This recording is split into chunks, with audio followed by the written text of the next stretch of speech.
I did was I cut up a bunch of pieces of leather from all these little leather scraps that I've had for a long time. I picked a color scheme. I kind of had a reference from Pinterest. I just looked up mosaic shoes or something.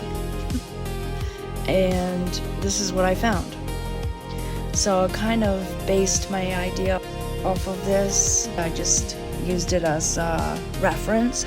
But I really liked the eyeballs at the toe. I sketched out like a very vague sketch on the shoe as a reference to start with, and then I just started. It kind of morphed as I went along. I used B7000 glue, which I bought because it was cheaper than E6000, and now I know why, and I'm pretty sure it's because it's yellow, whereas probably E6000 dries clear. I don't know for sure, but that's what I'm guessing is.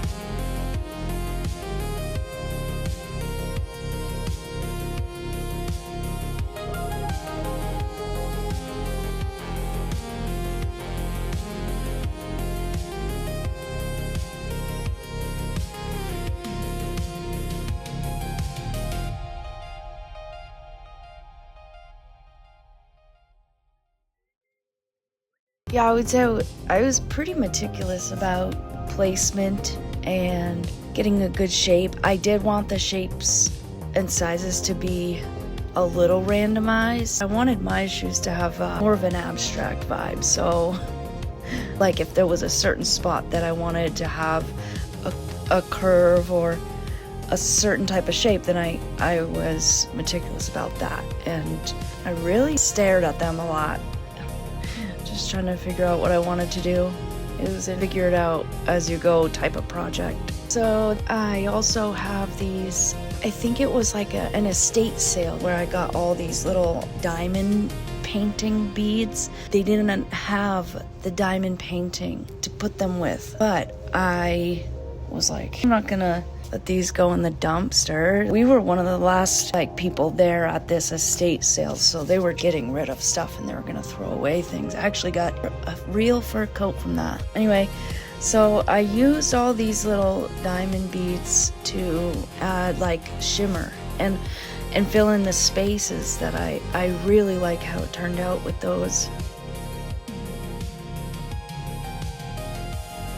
Something really cool that I learned from kind of looking up and researching the mosaic style is there was this really early mosaic piece that was done circa 547 AD or CE, which is the same thing, which I didn't know before, but the CE stands for Common Era, while AD stands for Anno Domini. This early mosaic was of Theodora, this awesome lady, Empress Theodora, who was married to Emperor Justinian. Here's what I learned about this awesome lady from the Byzantine era. So I guess she was just like a normal poor person. As a girl, she grew up acting like her mother and her sister. Their family back then that's pretty much all women could do to earn money is they would put on shows. And she was very beautiful. She caught Justinian's attention. And Justinian was the nephew of, at that time, his uncle was Emperor Justinian. And I don't think this Emperor Justinian, I don't think he had any children. So he really took this younger, Prince Justinian under his wing, so that was almost like his son, and they were close. And so the younger Justinian got his uncle to change the laws so that if they had the emperor's blessing, that they could marry from the lower class, just so that he could marry Theodora. And then when his uncle, the emperor, died, Justinian actually, the younger one that was married to Theodora, actually became emperor, and they were married, so she became empress. Anyway, that's not why I like her. That's just her backstory. But she's cool because of the things she accomplished while she was in the position she was in as empress / first lady. She was an awesome advocate for women and the vulnerable people of society. People say she ruled like as almost like an equal with her husband, and he really actually listened to her and stuff. She was influential on a lot of the laws, especially on women's rights, including women's property and inheritance laws and stuff, including protections in marriage and divorce type of stuff. She also fought forced prostitution because apparently that was always a thing. Like, sex trafficking has always been around, but she fought to like criminalize certain forms of exploitation. And I guess she also established homes for women who were trying to leave the trade. And she was also very deeply religious. She was big in her church, and she was very outspoken on church politics and policies and stuff. And she actually protected some of the religious leaders who had been persecuted. So I don't know, I just really enjoyed reading and learning about her. And the reason she came up was, like I said, because I was looking into like mosaic stuff. I love learning about historical stuff like that. So this mosaic, it's at the San Vital. I don't know how to pronounce it, but it's in Ravenna in Italy and was created around 547. And the image in this like really famous mosaic is of her standing with like a halo, almost like a saint. People loved her, and she's draped in purple, which is of course an imperial color, like royalty. I guess and this is cool too. I guess how it all started to be considered like a royal color is because of how expensive it was to generate the color purple in ancient times. I guess you had to get a bunch of snails. It was really rare because it was hard to get all these sea snails, and you had to get a bunch of them, I think. And this stuff that would come from these snails, it was worth more than its weight in gold, which is so weird, but cool. I'm kind of sad for the snails though, because that's not cool. They didn't consent to that. So anyway, there she is in this image, in this mosaic with all of her purple and jewels and stuff, and she's holding a chalice. There's people on both sides of her, probably some holy people, and it looks like two men, maybe church leaders or something, on her right, and then there's 6 or 7 women on her left side. And it's in this church, in that church San Vital in Italy, and it looks to be humongous. It's up, kind of looks like in the architecture of the churches, so it looks to be big. Just from pictures, it's very pretty, has so much detail, and I would die to go there and see it in person. The whole church is so pretty. There's other mosaic images in there as well. Yeah, that's a cool little history lesson for you. I think back then mosaics were made from glass and stone, but here I'm doing my mosaic in leather and on shoes, so can't beat it. So for the toe areas, I used different colored rhinestones as well as some of the green leather, and I kind of winged it. I had a general idea, obviously, that I wanted it to be eyeballs. First I put Mod Podge down. I also sanded them a little bit first too. I wanted the surface to be catchy enough to hold really well over time, and hopefully moisture, and only time will tell, I guess, if I did it right. But I was really happy with the way they turned out.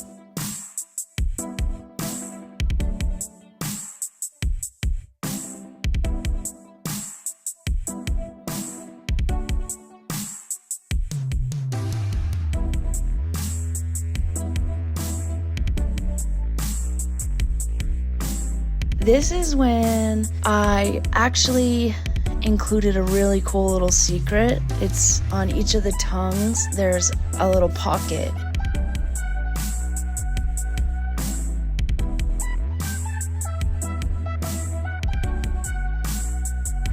I also did a lot of touching up. The strings from the glue, I went through and meticulously cleaned them up. Where the glue was yellow, I touched those up as well with acrylic paint markers.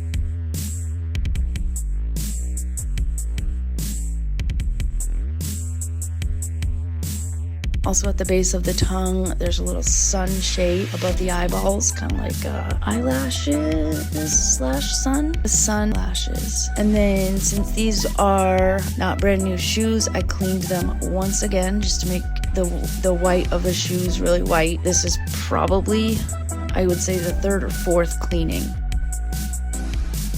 Okay, and then the red stripe that goes around on the rubber, I did not like that dark red line, so I acrylic markered that black, and then I went over them with a sealant spray and let that sit for 24 hours, and then I think I sealed it one more time for another 24 hours. And then here I am making the laces. This lace I actually cut from a shirt of mine. I had kept it for a long time, and I thought that the black looked really great with the shoes, so I ended up just sewing them so that there would be no fray, and then I laced them.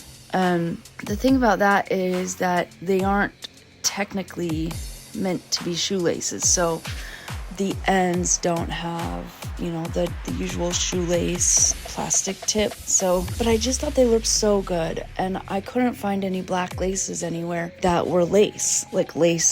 So I just liked the thickness. I liked the way they looked. So they're a little not shoelace-y, but still they look so good with the shoes, in my opinion. So bite me, Hollywood. I do what I want. I mean, obviously that, you know, they're shoelaces. They can be changed. They're not a permanent fixture, but they're also not very long so that you can't really tie a bow. You can see how the little pockets are hidden behind the shoelaces. Maybe the colors of them might peek through a bit. One of them is black and one is pink. So one has a pink spine and a black pocket. The other one has the black spine and a pink pocket. And this is my try-on. Even though they fit me, I kind of wanted to keep them. But I have enough shoes, A. And B, I'm doing this for y'all. This is my new venture, so I'm on a mission to get this show on the road. And I want to see what people like. I want to share my wearable art. I feel so corny saying all this, but it's like my can I make my hobby into a job mission? Is it a possibility? I really love it, and I wonder if anybody wants to pay me to do it. Oh, okay, and then I decided I wanted something more on the tongues. They had the whole white area at the very top above each pocket, and we can't have open white space. It's just not busy enough, so we had to remedy that. And I had this leftover gray lace that was left over from something. I chopped up and used that, like kind of Mod Podge that on to the shoe. And so I did a few layers, and I was scared, y'all. This is at this point a finished shoe almost, you know what I mean? And what if I messed it up? So I was nervous, and it worked out. I did a few layers, and each time I let them dry for like a whole day, like overnight, and then I would do another layer. And then you'll see after I do these, I added some more of that lace. I cut some of the petals and put them onto another white area of the shoe. I didn't want a ton of white, obviously. I was all set with the lace areas being white because I knew I wanted awesome laces there. And so where the grommets are for the laces, I knew I would leave that blank. Actually, I'm really happy with the way that turned out as well. Man, I love these shoes. I really like the way they came out. I think I could probably just like keep adding and just love them more and more. I really don't like to have a plan. I like to just maybe have a rough idea, but then really going with the flow and adding more as I go. I hope you like them. Here's some more footage and some photos. I really hope somebody likes them. Thank you.